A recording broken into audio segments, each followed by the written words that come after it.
One is revered as the mother of Jesus, the other as the prostitute Jesus saves. They are the Virgin Mary and Mary Magdalene, the founding mothers of Christianity. Christianity began the moment Mary gave birth.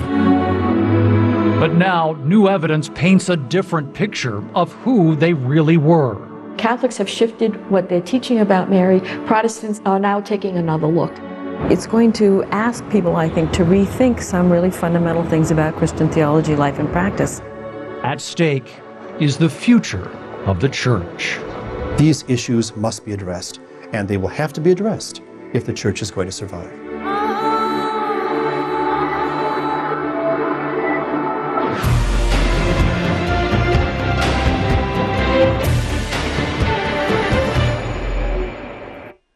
The two Marys, the Madonna and the Magdalene, one saint, one sinner, or is that first century feminist and beloved apostle? Welcome to CNN Presents. I'm Aaron Brown. Though it is a work of historical fiction, the Da Vinci Code has nevertheless sparked an international debate and enormous interest in the women closest to Jesus and the women at the heart of Christianity. Mary Magdalene, the most controversial and misunderstood of his followers, and his mother, the Virgin Mary. Over the next hour, a look at the two main female icons of the Christian faith, who they were in history, how they're perceived today, and how those views are changing and what that may mean for the future of Christianity. CNN presents The Two Marys, narrated by Sigourney Weaver.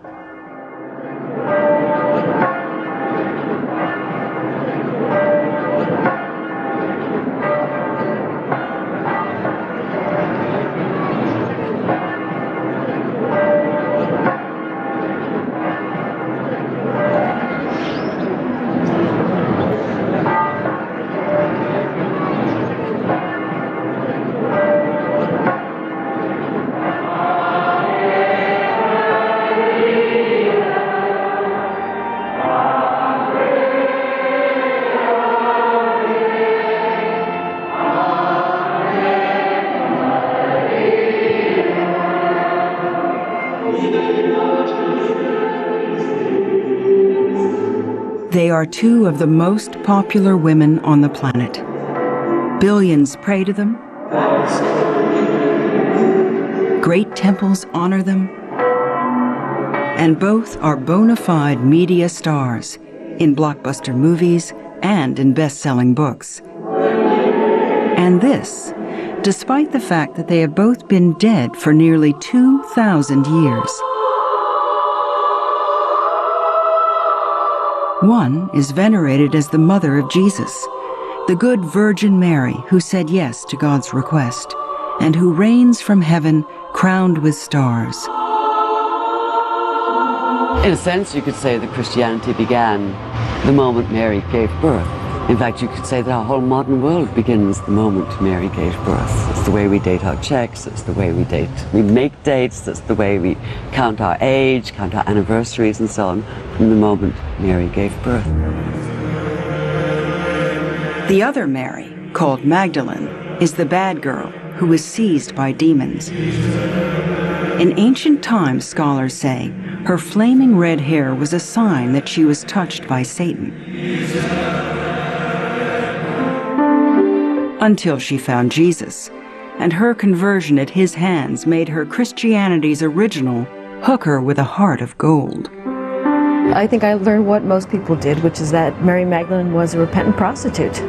She was a follower of Jesus, but she was the woman caught in adultery. She appeared, at the resurrection, but the prominent imagery of her was the repentant bad girl. Scholars have called these two Marys the two faces of Eve. One, the first perfect woman, the other, the first fallen woman. When Eve ate the forbidden fruit in the Garden of Eden, Christian doctrine says she stained humanity with original sin, and women have been struggling ever since to overcome that burden. I think there was a very strong felt need on the part of the Church Fathers to put women in their place. So by dividing women into Madonnas and whores. They could either be all good or all evil. These two women wouldn't matter at all were it not for their relationship to Jesus. One as the mother of the Son of God, and the other, some scholars say, as the Messiah's favorite apostle. Today, the Marys are taking on new identities. While traditional devotion to the Virgin Mary is experiencing a rebound, there is also a new focus on Mary of Nazareth as a kind of first-century feminist, not the icon so familiar to generations. An icon highlights a spiritual angle of a person, but know that that icon is rooted in a history, and it's the history of a poor woman in a violent situation who suffered violence. And if you realize that, even the most spiritualized icon is going to make you turn toward poor women in violent situations who are oppressed even today. At the same time, Mary Magdalene has become a media star. The linchpin character of a mega-selling novel that says she wasn't just Jesus' apostle, but his wife and the mother of his children. The Da Vinci Code is appropriately shelved in books labeled fiction. Have I read it? I mean, I would give it prize 1 for historical misinformation. Those reviews haven't stopped new Magdalene fans from thronging to places like London's Temple Church. According to the novel, this was home base to the Knights Templar, who fought crusades to keep the truth about Mary Magdalene's marriage to Jesus a secret for centuries.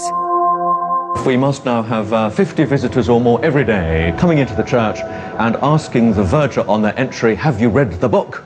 The verger still naively assumes they mean the Bible, but of course they mean the other Bible, the Da Vinci Code.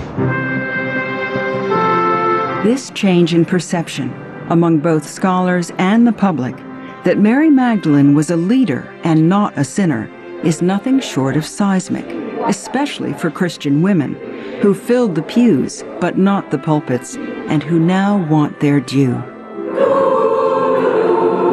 Some people are very threatened by this precisely because it may be that the results of this work are going to show that women were leaders in the early church. It's going to ask people, I think, to rethink some really fundamental things about Christian theology, life, and practice. And that can certainly be threatening. One cannot alienate half of the human race and get away with it. That's not what spirituality is all about. These issues must be addressed, and they will have to be addressed if the church is going to survive.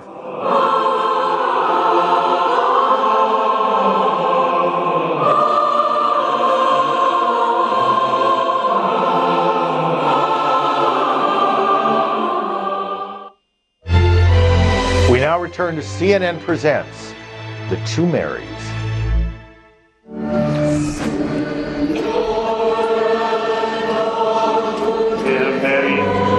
grace, the Lord is with thee.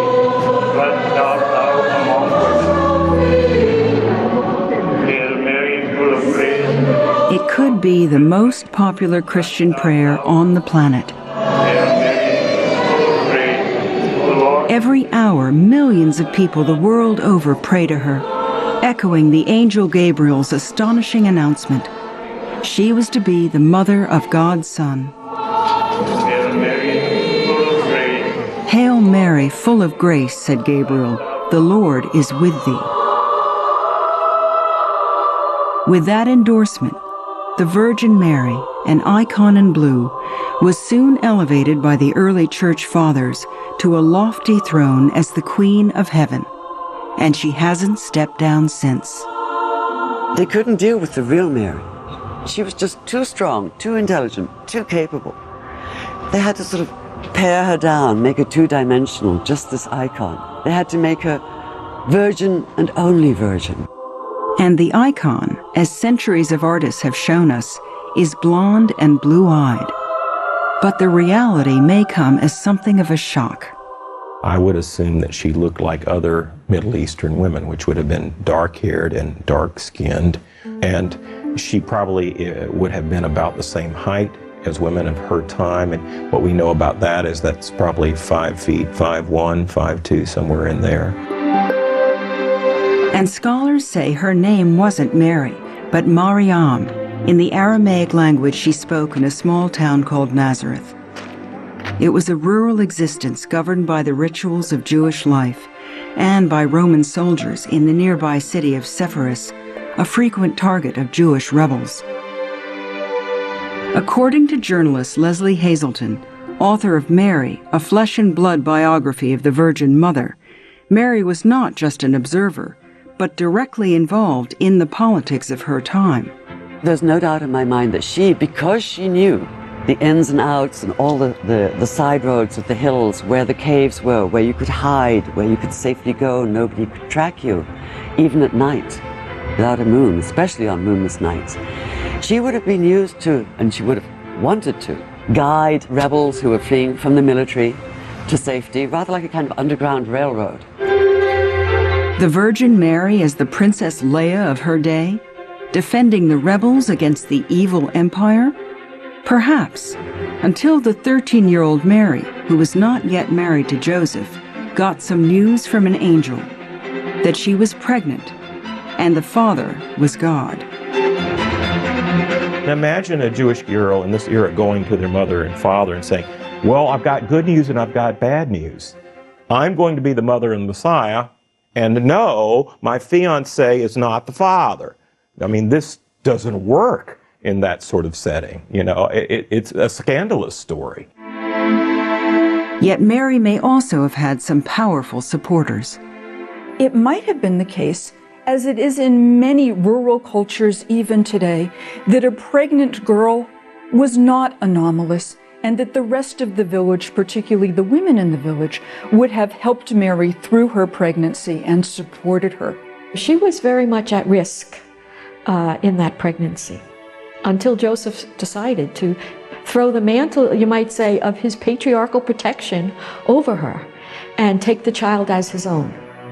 And that gave a stable family life then for Jesus. The story of that birth is found only in two Gospels, Luke and Matthew, and while they don't agree on all the details, they do agree that this event was miraculous. A child born to a virgin. This is a tradition in antiquity in general.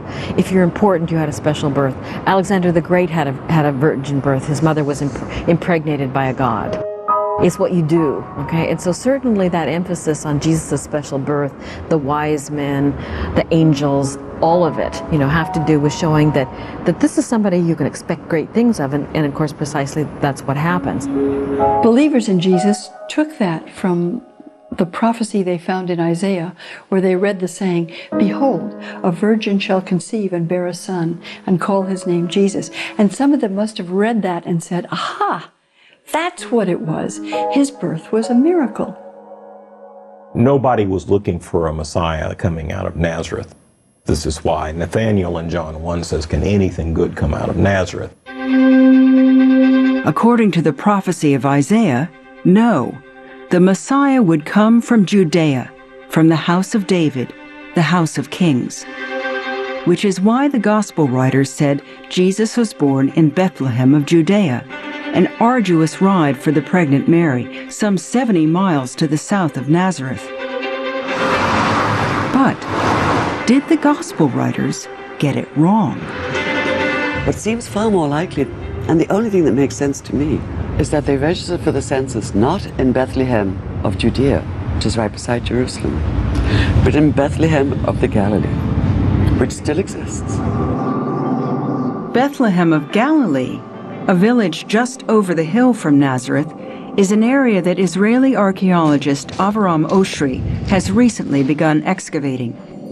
He's convinced that this is where Jesus was born because of the evidence he dug up showing that this was a Christian holy site since the time of Jesus.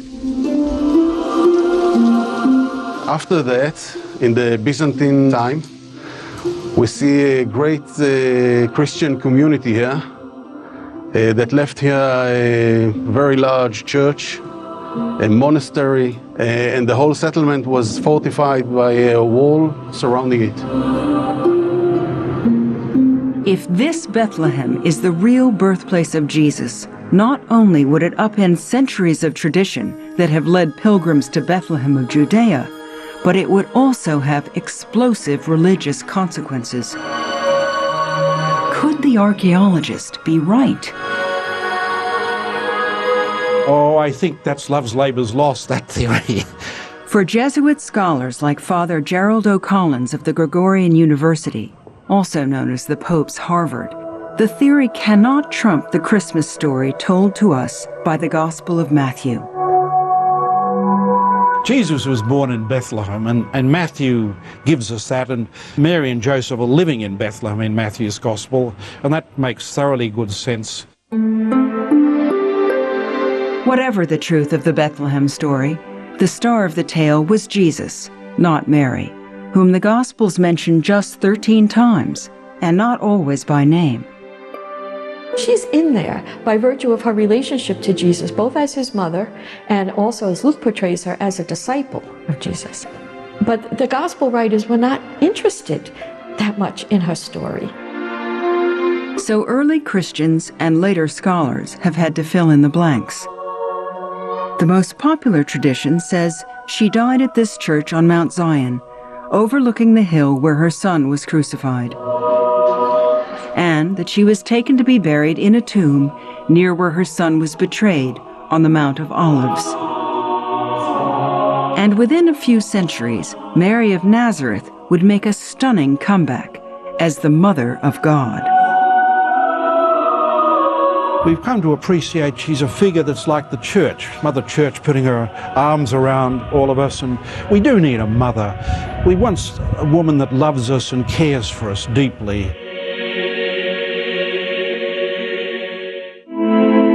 Whatever the merits of her elevation, it was certainly a better fate than the one that befell Mary of Magdalene. Not a harlot, scholars say, but a cherished disciple. As I think of the historical Mary Magdalene, I think of a woman who was a very strong woman, who must have been a very vocal kind of person, who could influence people, and was very smart, and was able to cut through arguments and to understand Jesus as Jesus wished to be understood.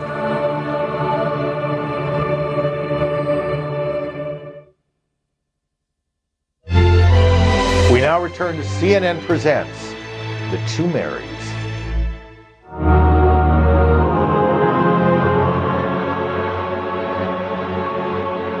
For centuries, she has been portrayed as a sinner, a prostitute whom Jesus saves. In films such as Jesus Christ Superstar,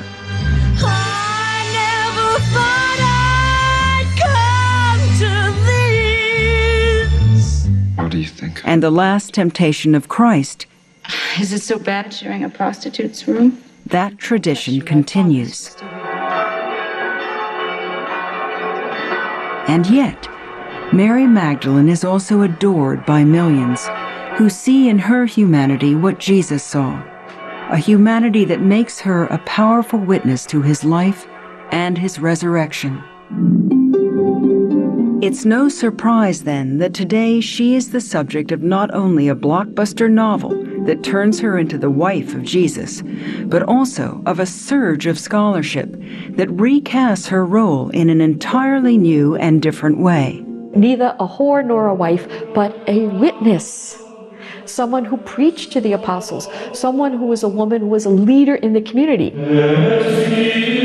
But that's not how Mary Magdalene started out. In the Gospels, Jesus cures her of possession by 7 demons. And of course, the number 7 has a symbolic sort of resonance in early Judaism. It means a complete set. So it means she was as bad off as she possibly could be. She was as possessed as one could imagine a person to be possessed. She had a full set of demons. This introduction of a demonic Mary Magdalene has also overshadowed what is later mentioned in the Gospel of Luke, that she was a woman of resources, very likely helping to bankroll the ministry of this itinerant rabbi. Jesus is supported by women. Women pay his bills. Mary Magdalene supports him in terms of deep and abiding friendship and fidelity.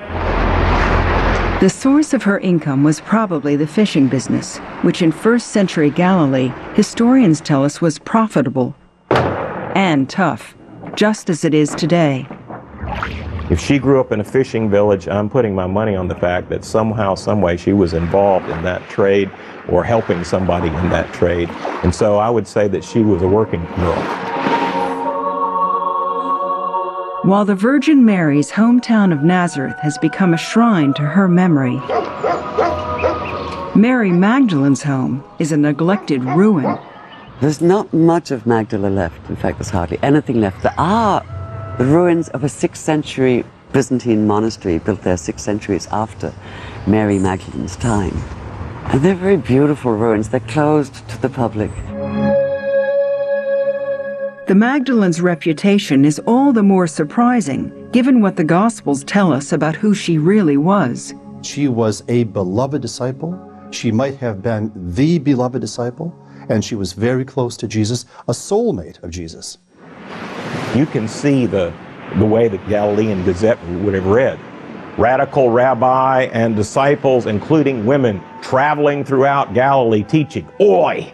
You know, this would not have gone down well at all in a conservative patriarchal culture.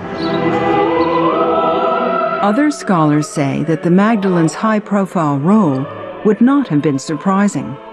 The Gospels demonstrate that women could appear in public and speak out in public, that women could travel on pilgrimage, for example, from the Galilee down to Jerusalem, that women owned their own homes, that women had use of their own funds, that women could function without husbands, and it wasn't as if that was scandalous. And yet, the Gospels tell us that she was unusual, following him all the way to Jerusalem and staying to bear witness to his death. One of the intriguing things about the Gospel accounts in the New Testament is the fact that at the time of the crucifixion, the guys all run away. And that becomes a very interesting matter. It seems to indicate that, in fact, in terms of the rising of faith and the continuation of the movement, women played a primary role, and in particular, Mary Magdalene. In the Gospel of John, Mary Magdalene is the first person to whom Jesus appears after he rises from the dead. So there's this poignant moment of epiphany, this moment of recognition. He says Miriam, she says Rabboni, and she grabs him. And he says, don't cling to me, don't cling to the Jesus of the past. You need to go forward into a new, brighter future for you and for the male disciples.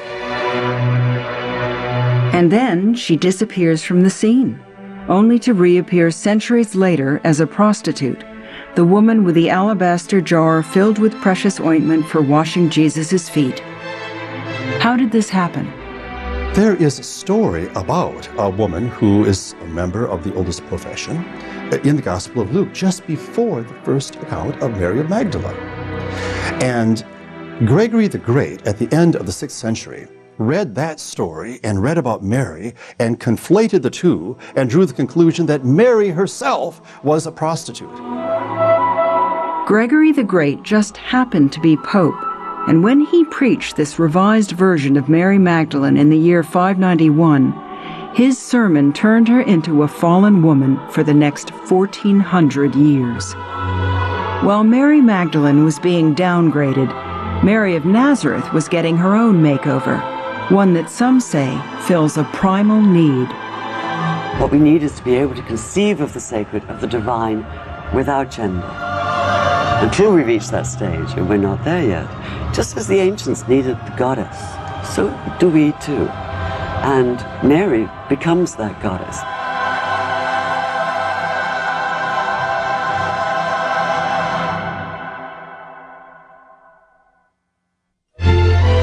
We now return to CNN Presents The Two Marys.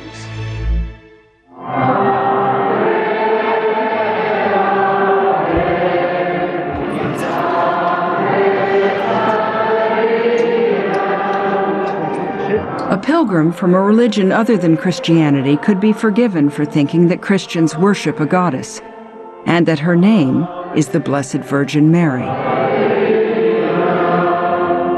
Let us pray that we will join Mary, the mother of the Lord in the glory of heaven. But just how did this lavish coronation happen to a peasant woman from rural Galilee?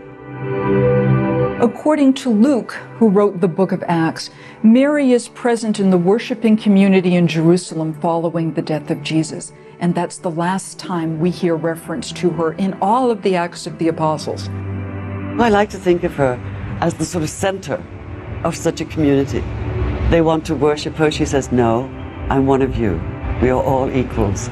But as Christianity started spreading, Christian leaders recognized Mary's appeal for potential converts among the pagans.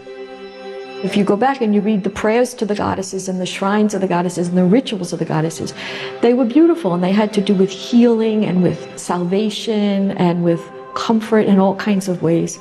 And so what the bishops did, and this was done with approval, was, as they said, baptize all of that and bring it within the parameters of the Christian message.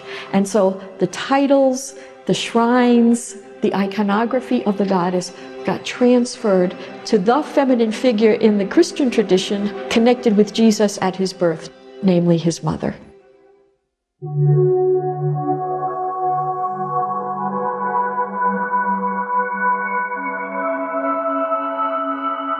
The Vatican is the sacred heart of Marian devotion. That has been especially true under Pope John Paul II, and with good reason. On May 13, 1981, the Pope was shot in St. Peter's Square and barely survived, rescued from death, he believes, by Mary's hand. I believe, and I'm sure he believes it too, that it was the Virgin of Fatima that saved him. Yes, I think he believes it. The Pope has said once to my bishop that he comes to Fatima every day. Fatima is the town in Portugal where the Catholic Church believes this image of the Virgin Mary appeared to 3 shepherd children on May 13, 1916. 65 years to the day that the Pope was nearly killed by this bullet. The Virgin Mary also gave 3 secrets to the children. The first, a vision of hell. The second, the need to defeat communism in Russia. And the third, a prediction too terrible to reveal. Then, in the year 2000, Pope John Paul revealed the secret. It was about a figure in white being wounded.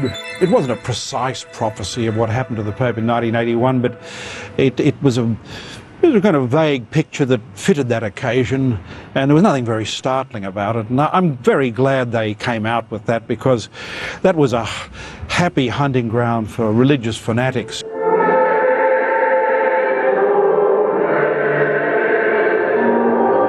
But the Pope is hardly alone in his devotion to Marian apparitions. Thousands continue to receive visions, and millions more make pilgrimages to those sites. How does the Vatican determine which miracles are real and which are faith-induced fantasies? Well, they want to look at the results in people's lives. And if the results are good, by their fruits you shall know them. And if there's real holiness there, and if these visions are having a good impact on people, and are these visions helping people to pray more, to become closer to Jesus himself, there may be something in them. That's the only test. Time is also important. You can't tell straight off. Mary makes more appearances to people than does her famous son. So why is Mary bigger than Jesus when it comes to capturing the imagination of everyone from popes to peasants? She's exceptionally sympathetic, and therefore, for many, she's the person who will come to warn us if there's danger, if we need to repent from our sin, if God is angry. Mary's maternal reach even extends beyond Christianity into Islam, where many non-Muslims might be surprised to learn that she is also venerated. There's actually more about Mary in the Quran than there is in the New Testament, word for word. But the story of her in the Quran is wonderful. The chapter on Mary in the Quran shows her pregnant, having to leave her village, going out into the desert, giving birth to Jesus under a palm tree, under the protection of the angel Gabriel. While Islam might revere Mary, she remains a lightning rod for disputes between Catholics and many Protestants who consider some aspects of Marian devotion excessive. As a matter of fact, they were right. I mean, in some quarters. The old argument is getting very tired on both sides. I mean, Catholics have shifted what they're teaching about Mary. Protestants are now taking another look. So I think it's too strong to say she's going to be a point of unity between Protestants and Catholics, but at least not necessarily a huge bone of contention as in the past. With the rise of women's issues in Protestantism, especially and more women becoming ministers in various Protestant denominations, Mary has become more on the front burner for Protestants as well. I mean, why are we busy running around just talking about Peter and John when we should also be talking about how Mary is presented as a role model in the New Testament? While the Virgin was being turned into a goddess, the Magdalene was being turned into a sinner. Now the other Mary is getting a second look, thanks to some stunning discoveries in the sands of Egypt. We found buried fragments of huge arguments, and what we found are just glimmers and hints of what must have been explosive controversies in the first century. What we discovered is that the question about women and their leadership and their participation was not something made up in the 20th century or the 21st century, but it was actually an issue in the Christian movement from the very beginning.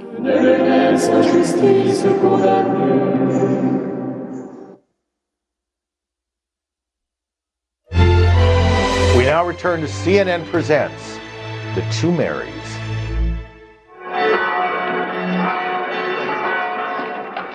Each year on the Feast of Mary Magdalene, pilgrims in the French hill town of Vézelay march to a huge basilica carrying a relic of the saint.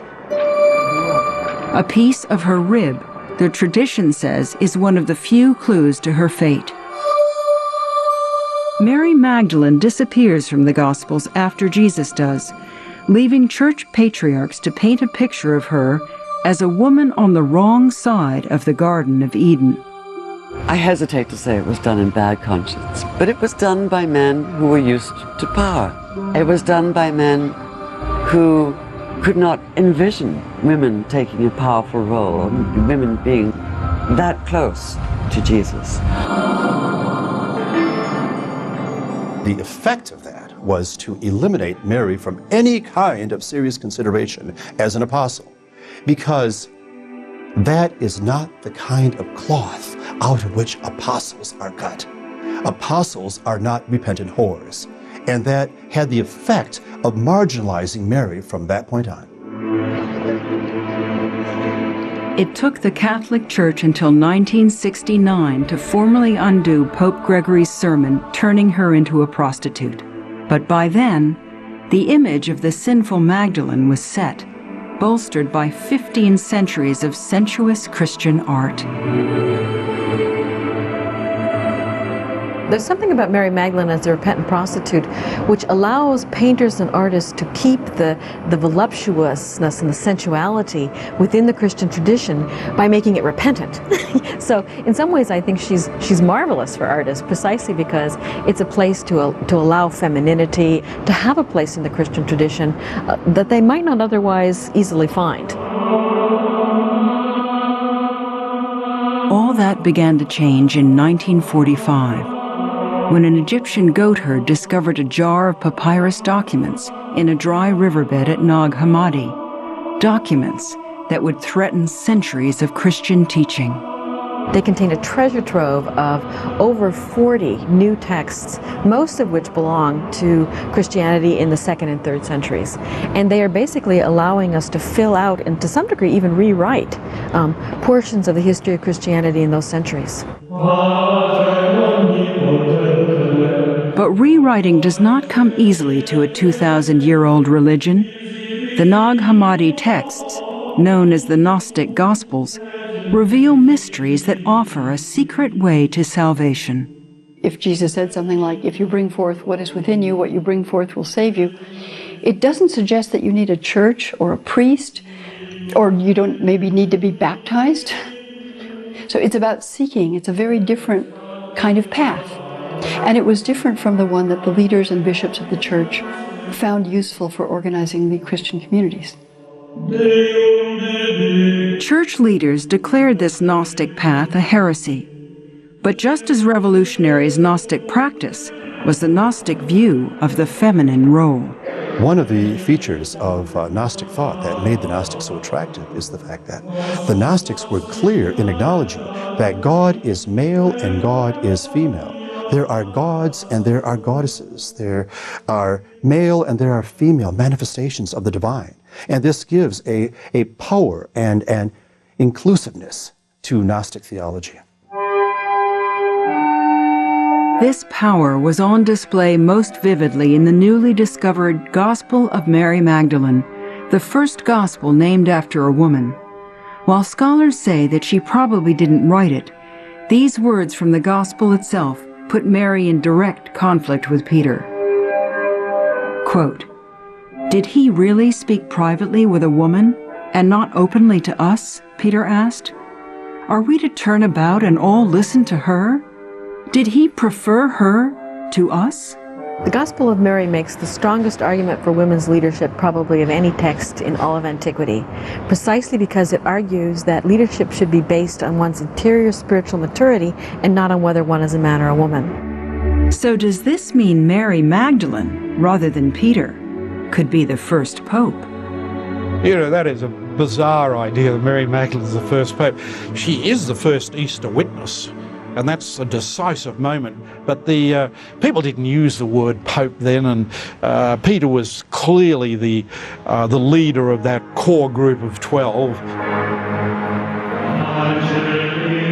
Other scholars, even those who dispute the authority of the Gnostic Gospels, say the new texts do reflect some kind of internal church battle, one that has echoes for women 1,800 years later.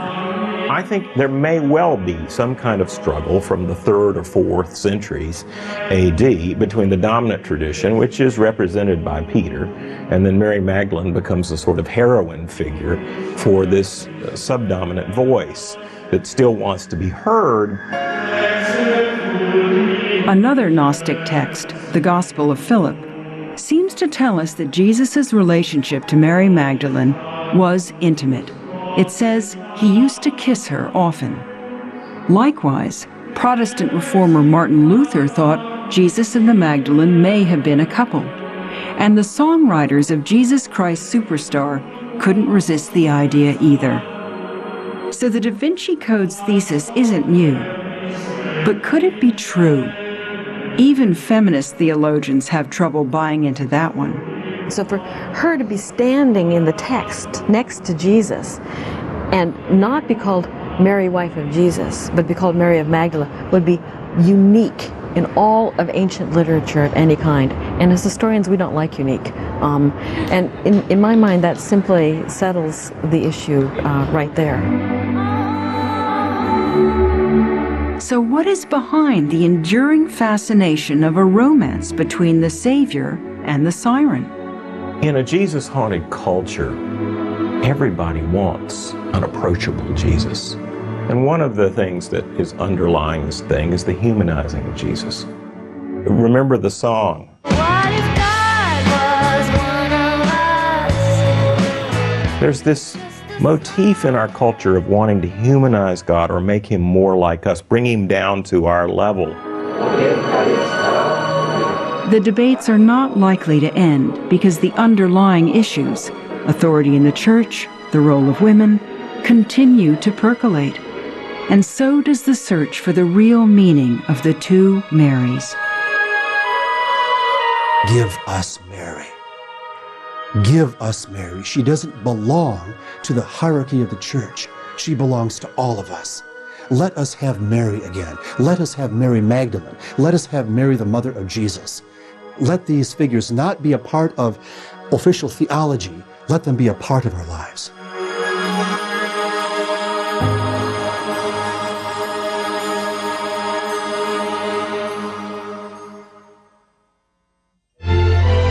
We now return to CNN Presents The Two Marys.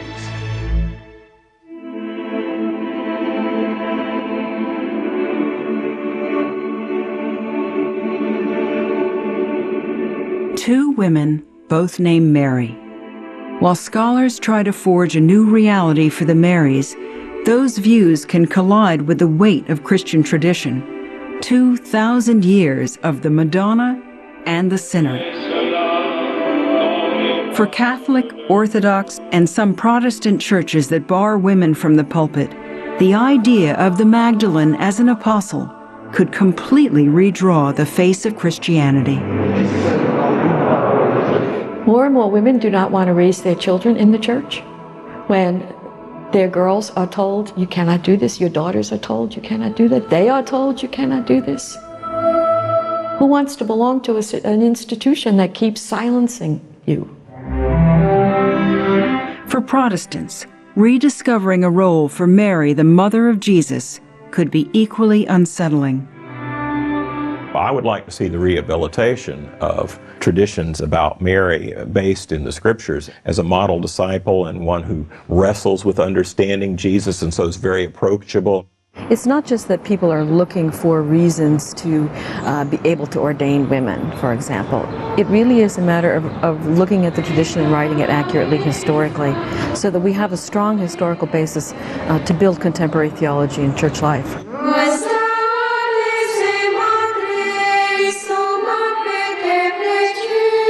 But reimagining the role of women in Christianity, or in any religion, could shake sacred ground. The question of how we understand gender and the relationship between men and women has always been an explosive and potentially controversial one.